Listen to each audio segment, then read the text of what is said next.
Muito antes de o café se tornar parte da rotina de bilhões de pessoas, o mundo acordava de outra forma. As manhãs eram guiadas pelo ritmo do sol, do corpo e da necessidade. Não existiam cafeterias, nem xícaras fumegantes, nem o aroma marcante que hoje atravessa cidades inteiras. O café, como bebida, é relativamente recente na história humana, mas sua origem se mistura com lendas, observações da natureza e descobertas feitas quase por acaso. Para entender essa história, é preciso voltar mais de 1000 anos no tempo, até a região conhecida como Chifre da África, onde hoje está a Etiópia. Ali, em terras montanhosas e férteis, crescia uma planta discreta, de frutos vermelhos brilhantes, que passaria séculos ignorada. Antes de ser bebida, o café foi mastigado, fermentado e até rejeitado, sua jornada até se tornar uma das commodities mais importantes do planeta. Começa de forma simples, quase invisível em um cenário rural,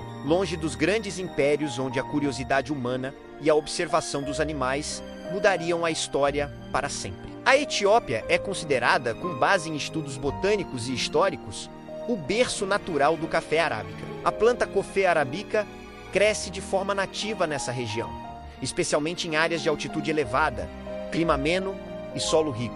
Antes de qualquer preparo como bebida, os povos locais já conheciam o fruto do café. Há registros de que tribos africanas trituravam os grãos e os misturavam com gordura animal, formando uma espécie de alimento energético, usado em longas caminhadas e rituais. Nesse contexto, o café não era ainda uma bebida, mas uma fonte de força e resistência. A transmissão do conhecimento era oral, passada de geração em geração, sem registros escritos. Foi nesse ambiente que surgiu uma das lendas mais famosas da história do café, a do pastor de cabras chamado Caldi. Embora não existam provas documentais diretas sobre sua existência, a narrativa simboliza o momento em que o efeito estimulante do café teria sido percebido pela primeira vez de forma consciente. Segundo a lenda, Caldi era um jovem pastor que vivia nas montanhas da Etiópia, responsável por cuidar de seu rebanho de cabras. Certo dia,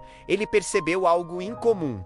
Seus animais estavam mais agitados do que o normal, pulando, correndo e demonstrando uma energia fora do comum. Mesmo após longas horas de pastoreio, intrigado, Caldi observou que o comportamento estranho acontecia sempre depois que as cabras comiam os frutos vermelhos de um arbusto específico. Movido pela curiosidade, ele decidiu experimentar os frutos por conta própria. Pouco tempo depois, sentiu-se mais desperto, animado e resistente ao cansaço. Essa descoberta, ainda rudimentar, marca simbolicamente o primeiro contato humano consciente com os efeitos estimulantes do café. Mesmo sendo uma lenda, essa história reflete algo plausível. Muitas descobertas na história surgiram da observação atenta da natureza e do comportamento animal. Independentemente da figura exata de Caldi, é consenso entre historiadores que o café foi inicialmente consumido de formas muito diferentes da atual. Os frutos eram mastigados crus, fermentados ou transformados em pastas energéticas. Apenas séculos depois, alguém teve a ideia de torrar os grãos e prepará-los como bebida. Esse processo de transformação não foi imediato. O café passou por fases de rejeição e desconfiança. Em algumas regiões, foi visto como algo estranho, até perigoso. Em outras, rapidamente ganhou valor por sua capacidade de manter as pessoas acordadas por longos períodos. Foi nesse contexto que o café chamou a atenção de comunidades religiosas, especialmente monges, que buscavam meios de manter a concentração durante longas horas de oração e meditação. A partir daí, o café começa a deixar de ser apenas um fruto curioso e passa a ocupar um papel cultural e espiritual. Relatos históricos indicam que monges etíopes e, posteriormente, iemenitas passaram a usar o café como auxílio durante rituais religiosos noturnos. Ao ferver os grãos ou as cascas do café, produziam uma bebida amarga, porém eficaz, que ajudava a combater o sono. Diferente de outras substâncias, o café não causava alucinações, nem perda de controle, apenas clareza e estado de alerta. Isso fez com que fosse visto como algo aceitável dentro de contextos espirituais. No Iêmen, especialmente, o café começou a se consolidar, como bebida. Portos comerciais da região facilitaram sua disseminação pelo mundo islâmico. O café passou a ser chamado de kahwa, termo que mais tarde daria origem à palavra café em diversas línguas. Aos poucos, ele deixava de ser apenas um auxílio religioso para se tornar um elemento social. Entre os séculos XV e XVI, o café já estava presente em várias cidades do mundo islâmico, como Meca, Cairo e Istambul. Surgiram as primeiras casas de café, locais onde pessoas se reuniam para conversar, ouvir música, discutir política e trocar ideias. Esses espaços ficaram conhecidos como escolas dos sábios. Tamanha era a intensidade intelectual das discussões. Nem todos viam o café com bons olhos. Em alguns momentos, ele chegou a ser proibido por autoridades religiosas que temiam seu impacto social. No entanto, as proibições raramente duravam. O café já havia se tornado parte do cotidiano. Sua popularidade crescia rapidamente, impulsionada pelo comércio e pela curiosidade cultural. Em pouco tempo, viajantes europeus entrariam em contato com essa bebida escura e estimulante, levando-a para além do mundo árabe. Quando o café chegou à Europa, inicialmente causou estranhamento. Chamado por alguns de bebida do diabo, foi recebido com desconfiança, especialmente em regiões fortemente cristãs. A mudança veio quando líderes religiosos provaram a bebida e aprovaram seu consumo. A partir daí, cafeterias começaram a surgir em cidades como Veneza, Paris e Londres. Esses locais se tornaram centros de debate intelectual,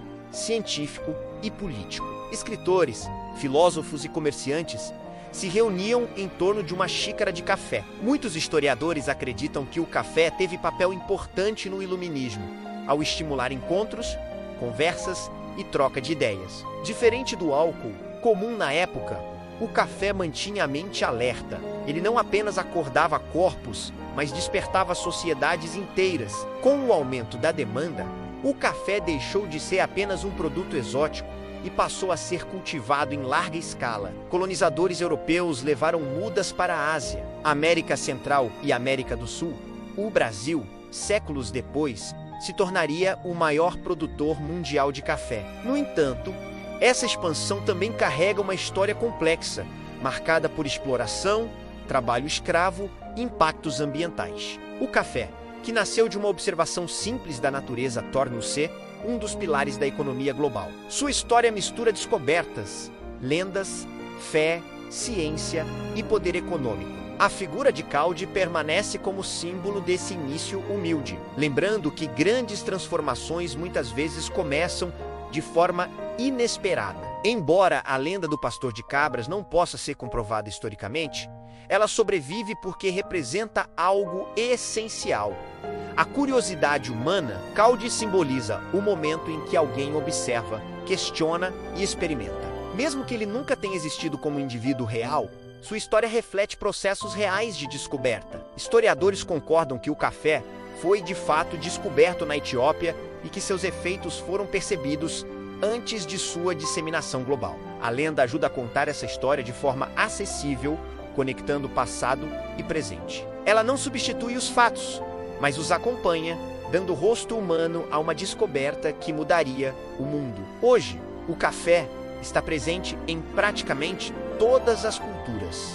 Ele acompanha conversas, estudos, trabalhos e momentos de pausa. Cada xícara carrega séculos de história, desde as montanhas da Etiópia até as grandes metrópoles modernas. A lenda do pastor de cabras nos lembra que o café não nasceu em laboratórios, mas na observação da vida cotidiana. Mais do que uma bebida, o café é um símbolo de encontro, energia e troca humana. Ao beber café, repetimos um gesto que atravessou gerações, culturas e continentes. Uma história que começou com cabras saltando nas montanhas africanas e se transformou em um dos hábitos mais universais da humanidade.